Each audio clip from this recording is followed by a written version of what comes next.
Welcome to this new tutorial on how to customize the columns on a list.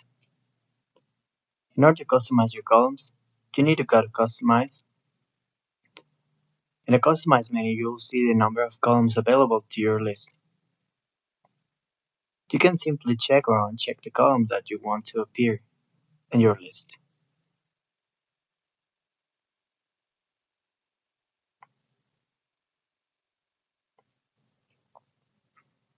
You can also drag and drop the column wherever you think it'll be more useful.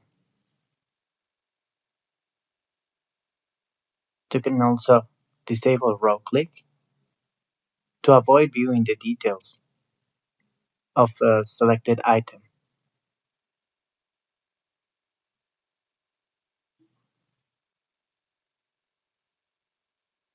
If you enable the row click, as you can see, you will be taken to the item detail information.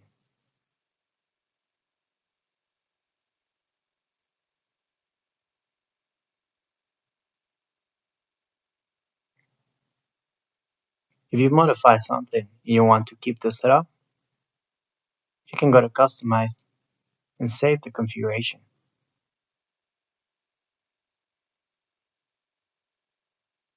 So whenever you go back to log in to the client portal, the grid will show the same information.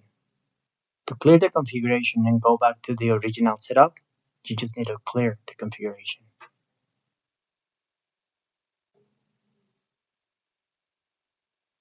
You can also select the number of items for every page. In this case, we will select 10. So it'll just show 10 items. And that's it. Whatever your needs, Client Portal helps you streamline your interactions. Thank you for watching.